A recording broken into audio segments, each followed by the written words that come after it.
Jack Dorsey just released an app called Buzz. Now, I know when you hear that name, you get a little bit worried. Yesterday, we released Buzz. It is an open source workspace that puts people, agents, conversations, and code on the same level behind one cryptographic identity system. For the sake of explanation, I think it's better to think of it as Hive. And I think as we discuss some of the material, you'll kind of see what I mean there. And as we're going through, I think it's important to question, will this be the future of team development? So he says, over the past 2 years, we've built and open sourced a series of AI tools at Block. Through all of it, we've come to the realization that most productive work doesn't happen when someone asks AI for help. It happens when the humans and the agents are in the same room, working on the same thing with a shared context. And so the reason I was mentioning Hive, and why I think it's a better way to view this, essentially what Buzz is doing is it's creating a centralized system, which you could view as the Hive. And so from this Hive, which you can kind of view as a chat window, there's a certain set of contractual agreements made by this Hive, right? That might be user permissions and all of the agents it spawns, otherwise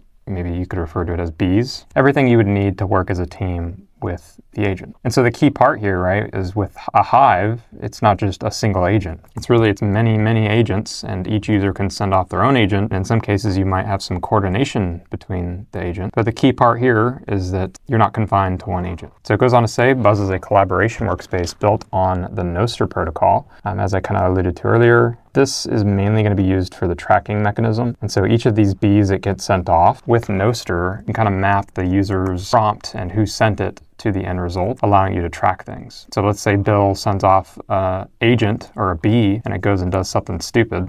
It'll come back and Nostr can provide that layer of tracking for that. So continuing on, AI agents and Buzz aren't assistants responding to command. They have their own cryptographic identities, defined permissions, and the ability to participate in workflows, posting, reviewing code, and contributing to conversations alongside humans. So again, going back to kind of the idea of bees in a hive, you can send these out to do your tasks. They'll come back, they'll add to the hive. And this idea of a centralized multi-user, or possibly some you might call it multiplayer, is not a new idea. It's actually been around for a bit. There's a paper here called Multi-User Large Language Model Agents. And it really starts off kind of showing the pitfalls of multi-user agents. And it's particularly an issue in the privacy conflicting requests space. These are the big pitfalls that are likely going to face the Buzz app and are going to be things to consider.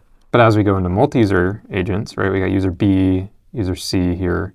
This image shows, they're all sending various different prompts. And you end up with this centralized system that has a bit of a 9 million things going on, right? This guy's doing this guy's doing that. You end up in a case where this could be a potential bottleneck. Bottleneck isn't as apparent in a system like this because each agent has its own kind of package that it's bringing along with it and its own traceability. But it is still a concern, right? You do need to manage permissions and you do need to manage multiple things happening at once. That is still a thing with this Buzz model. And so here is a look at the Buzz app. If you're familiar with Slack, you'll see that this looks pretty much the exact same as Slack. It's even got the same kind of emoji structure, messages. Here you can see, these are the bees effectively coming out from the hive. So here it's doing different PRs, lots going on here. And so we talked about, the cons of the system, but the benefits are, in theory, easier collaboration. And I have some opinions on this, which I'll get into as we go down, but in theory, it does benefit you to have a centralized system like this. If you can see everything that Alex Rivera is doing, odds are you're not going to conflict with something that you're working on. And also it gives you an easy tracking system, even, taking a step back as a manager. But again, I do have some opinions on whether or not this could be a good thing, and I'll get into later. Before we do that, I want to double click here on this collaborative memory paper that I found. So this is kind of an earlier paper that explores the same idea of, using multi-user agents, particularly focuses on access control. It really highlights how, unfortunately, a lot of the memory systems we know and love today are by assumption single user. And this assumption breaks down in many real world applications that are inherently multi-user and multi-agent. Now it is worth noting Buzz isn't quite the same right? There's this centralized system, but ultimately each of their agents is going off and doing something separately. You might have a case where, as I mentioned, one B might work on the same task as another B, but for the most part, these are separate agents that are, running off and doing their own tasks. And so if you view it that way, I think it works a little bit better. Effectively, this is still single user. It's just single user with centralization kind of at its core. However, a lot of the pitfalls still exist, in particularly the constraints associated with a shared environment. And so this paper calls out, user role and preference modeling, information asymmetry and selective visibility, and then conflict resolution. These are still issues that you're going to run into. And so going back to the question, right, will this be the future of team development? I definitely think there's some interesting things about this. Right? I think there's something to be said about having a centralized place where people can work. However, the biggest concern I have with, and hear me out on this, is peer pressure. When you're working in isolation, the benefit you have is that you can make mistakes and you can do weird things and no one's going to hear about those in-between steps. Right? So you might do like 10 different things that you tried. And feature A, when you did it, failed miserably, right? It just didn't work out. Then you went to feature B. That didn't work out. The only one that you're going to push at the end of the day is the one that worked and is a good product, right? So you're going to push feature C. And so in this Hive central system, there's a bit of a loss that you get when it comes to this part. And also kind of going back to this paper here that mentions conflict resolution, I can see a case where, if somebody mentions or looks like they're working on this feature, it may bar somebody from working on their own feature. I feel like this could be a stifling of creativity. However, I think there's a way to maybe do this in a way that benefits from both. So where it could be good, having the centralized system for prod, where effectively this Hive is only for things that we're actually planning to integrate. And so the typical flow would be, right, somebody would work on feature A, work on feature B, these would fail. Only this one would actually go into the Hive. And so in this way, you don't stifle creativity, right? If 1,000 of your employees are sending different requests out and a lot of them aren't even necessarily the right move, it could really bog this stuff down. But if you treat it as a production, right, if you treat this as a production Hive where only the good ideas and the proved concepts go through, then I could see some benefit to it, right? And I think that can actually be pretty cool. And so Buzz's main direction here is definitely a all Hive all the time type of approach. They're even saying here that happens when humans and agents are in the same room working on the same thing with a shared context. And I think this doesn't always work. I would rather you not come in with the same shared context if you're working on something that hasn't been POC'd yet. And kind of in line with peer pressure, right? Let's say you are working on the same thing. Like let's say you're all working on feature A. There's a lot of conflict there.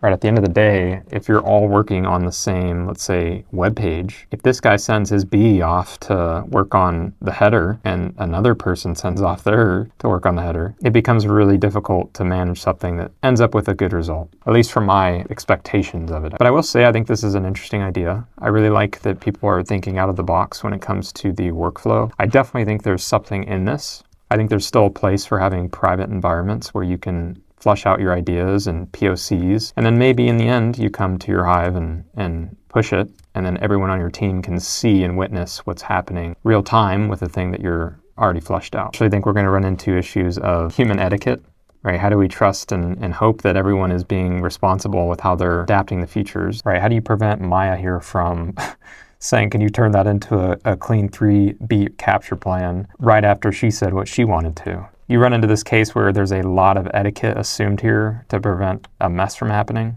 Here we can see the system architecture for Buzz. So you can see these are our clients. So each human has their own Nostr session. It could be on web or mobile. And also the AI agent. Those go over WebSocket into a relay. It mentions that the relay is a single source of truth with all reads and writes flowing through it. There's no peer-to-peer event exchange, no gossip, no replications.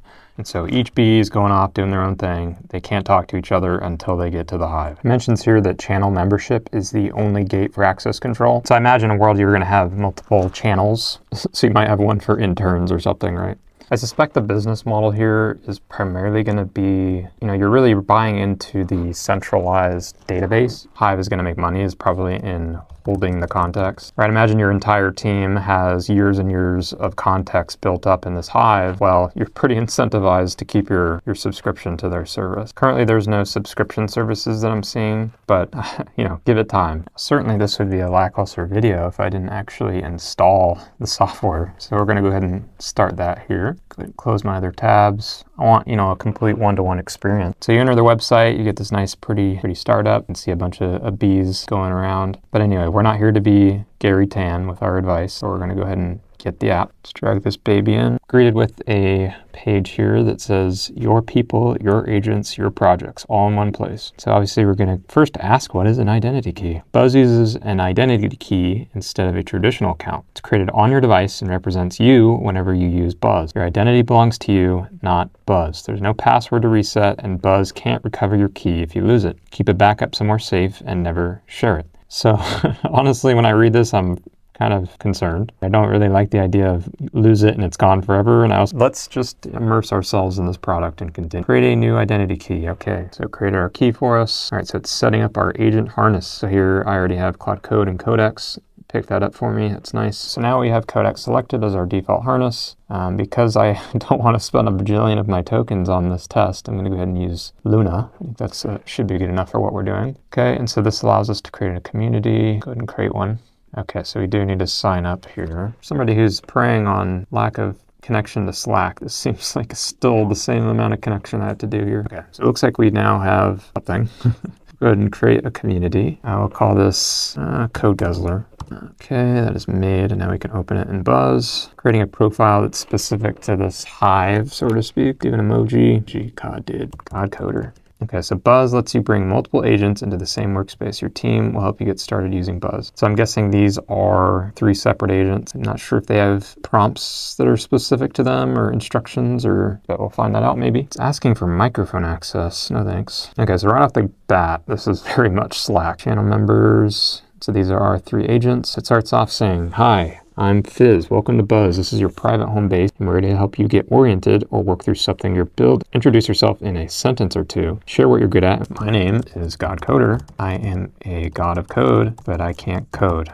Thanks. Regards. See how it handles that one. Oh, I see. So this is actually them asking our 3 agents. And so Bumble is the researcher, Fizz is the writing and thinking partner. Sorry, Honey is the writing and thinking partner. It looks like Fizz is, I'm guessing, acting as kind of like the administrator. So let's say create me a repo. That would be step 1. It's thinking. I do like this style of app like this. For some reason, it always feels more natural to kind of observe its progress in this way. We have a reply. What should I name the repo? If you want, name it the Hive. Okay, so I just sent a reply and I didn't get a response back. Not sure what that's about.